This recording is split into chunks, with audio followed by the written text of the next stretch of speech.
What up, you Timmons here. Here is my throwback segment where I talk about the films that turns 10 and 20 this week. Alright, the films turning 10, we got the Zoe Saldana action film Colombiana, which which would of course you got Zoe Saldana who plays Kataya, who is now named Colombiana Orchid, who works as this contract killer for a Chicago base played by Cliff Curtis, leaving a lipstick drawing for her namesake on every victims, and she carries out her assignment with code frightening and dreams of avenging her family after her family as a actually murdered. You actually got you had famed Hunger Games actress Amanda Sandberg, who actually played like a younger version of her. Columbiana is not really an action film that many people talk about nowadays. The film was actually pretty fun. It was entertaining, really showcase of how good of an action star Zoe Saldana could be. We've already seen that with like Star Trek, The Losers, and all. But I can say this was like really the one that really showcased her as a lead action star, and she was so awesome. You also had A-list dude Michael Vartan was also in this. You had some really decent cast members in this film. It was really such a fun one. It was actually directed by Taken Two director from Magaton, so there's that. Anyway. Alright, also turning 10, we got the Guillermo del Toro produced horror film Don't Be Afraid of the Dark, where this young girl named Sally, played by Bailey Madison, has just arrived in the 19th century mansion that her father, played by Guy Pearce, and his girlfriend, played by Katie Holmes, are restoring. While exploring the sprawling estate, Sally discovers a hidden, long undisturbed basement, and there are some dark-dwelling creatures who tend to drag her and her family down the mansion's homeless step. This is actually one of the most creepiest movies of that year. I mean, this film was a really creepy one. Katie Holmes was pretty good in this. Guy Pearce, a very young Bailey Madison, was really decent as a little girl here. But man, like the cage dwelling stuff was really creepy. The whole movie pretty much took place in the dark, which hence why it's called "Don't Be Afraid of the Dark." So yeah, but this is definitely a really creepy one. If you guys haven't seen it, it's actually also a remake of a 1973 TV movie. So there's that too. All right, also turning 10, we got Our Idiot Brother, which this is actually one of my favorite Paul Rudd performances, by the way. I mean, Our Idiot Brother is really a Paul Rudd film that many people don't really talk about. Here you got, this dimwit slacker named Ned Roachland, played by Paul Rudd, who makes his biggest mistake of his so far uninspired life when he sells pot to crop, and now he's homeless and jobless. Upon his release, he also must prevail upon his get help from his three sisters, played by Elizabeth Banks, Zoe Deschanel, and Ellie Mortimer. And Ned also himself is not really without a shred of ambition to glue. And yeah, I mean, yeah, Paul Rudd was so great in this one. I mean, he really played the dimwit character really well. This is literally in my top, not my top 10, but my top 5 favorite Paul Rudd movies. Definitely, like I said, it's not really a movie that really gets talked about. Like, this is definitely one of Paul Rudd's films that no one really talks about anymore. But this is definitely a really fun performance of his.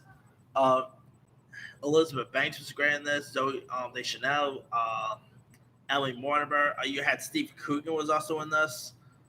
So, yeah, really funny little film if you guys haven't seen that. All right. Now, the film's turning 20. We got probably my favorite film on this list, and that is Jay and Silent Bob Strike Back. Of course, this is where Jay and Silent Bob, played by Jason Mewes and Kevin Smith, ends up learning that a Blunt Man Chronic movie is being made featuring their comic book counterpart, and they decide to and they also end up learning that people are talking crap about them on the internet, so they decide to go to Hollywood to stop these people from making the movie. And along the way, they even encounter a chimp. They encounter like these animal Julie the girls. I mean, of course, you had Ben Affleck was also in this. That was really cool watch. I mean, Ben Affleck was a bomb as Batman, by the way. or as in they say in the movie, Ben Affleck was a bomb in Phantom. Found as a mother. I mean, Chainsaw Bob is definitely one of my. It's actually my favorite Christmas movie of all time. This movie is so hilarious. It's so raunchy. I mean, the from beginning to end, it's really hilarious. You also had some really fun, like supporting appearances from Will Ferrell. You had Shannon Elizabeth was in this, Jason Biggs. You even had cameos by Carrie Fisher. Wes Craven had a cameo in this. George Carlin was in this. I mean, you had loads of who's in this film. Of course, we just had the sequel, Jane Silent Bob Reboot, which I actually didn't mind either. Wasn't as good as Jane Silent Bob Strike Back? Maybe not, but I still thought Jane Silent Bob Reboot was pretty fun in its own way. So yeah, I mean, if you have not really seen Jane Silent Bob Strike Back yet, it's such a really good one. It's pretty cool that Kevin Smith is giving us the Clerks 3 next year, but I'll be down to see another Jane Silent Bob film. Uh, I don't know where they'll ever take another one, but if they ever do another Jane Silent Bob movie, sign me up. One of my favorite stoner comedies of all time, you know?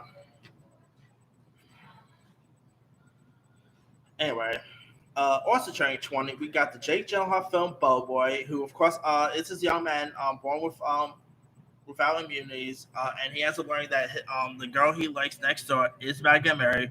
So he ends up literally going inside this Bubba and go on a pretty much go on a cross country trip to Niagara Falls to stop the wedding, and which is only 7 days away. I mean, this I gotta say, Bubba Boy does not really get much to talk about, but Bubba Boy is pretty fun. It's definitely a really funny, entertaining one. This was actually the movie that actually introduced me to Jake Gyllenhaal. Most people would probably say Donnie Darko introduced him to Jake Gyllenhaal, or maybe I don't know, maybe Brokeback Mountain. But to me, it was actually Bubba Boy that introduced me to him. Showed me how great he could do with comedy. Uh, you also had Vern Troy, Danny Trejo was also in this. A really funny little film if you guys ever seen that. All right, also turning 20, we got the Woody Allen film, The Curse of Jade Scorpion, where Woody Allen also stars as C.W. Briggs, the top insurance investigator of New York in the 1940s. You also had the likes of Helen Hunt, Charlize Theron, Dan Aykroyd, Elizabeth Berkley, Wallace Shawn. This is not really Woody Allen's best work, but it's actually okay. I mean, I know Woody Allen gets a lot of heat, like, yeah, gets pretty much canceled a lot, but, that aside, he is a bit of a creepazoid. But his movies aren't so bad, and this is actually a really decent little film he did back in 2001. Had a great cast in it, so not a bad little film.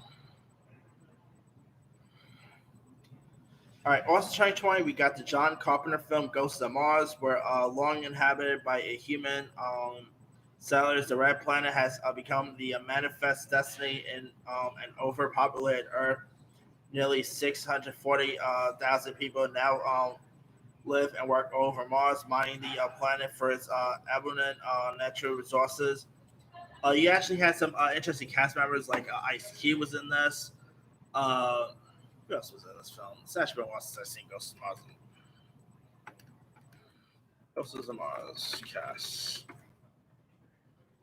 Oh yeah, Natasha Henstridge, Jason Statham, Pam Grier. It's been a while since I've seen this movie, but it's actually, yeah, it's not really John Carpenter's best work, but yeah. It's a little better than Mission to Mars, that's for sure. But yeah. Anyway, uh, also turning 20, we got the Freddie Prinze Jr. film Summer Catch, where he is his pitcher for the Boston College, who also meets Jessica Biel, who's the daughter of this wealthy couple who summer on the Cape, and of course they fall in love. So it's pretty much like a baseball romantic film. It's pretty cute, charming. Freddie Prinze Jr., Jessica Biel was pretty good. You had Matthew Lillard was in this. The late Brittany Murphy was also in it. So yeah, I mean, not a bad one. Last but not least, we got the Latinx film Tortilla Soup, where about these three grown sisters named played by Tamara Mello, Elizabeth Pena, and Jacqueline Abradores, who try to cope with and live with their father Mark, played by Hector Alonso, who's this veteran chef who also slowly losing his sense of taste.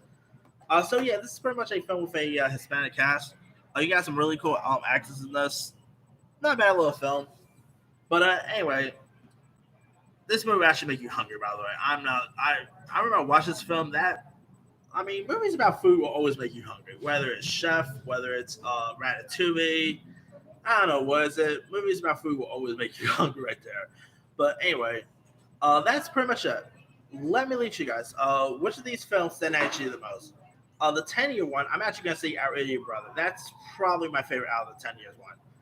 The 20-year one, I'm obviously is the big one, and that is Jay and Silent Bob Strike Back. Out of the 20-year one, Jay and Silent Bob is my favorite one.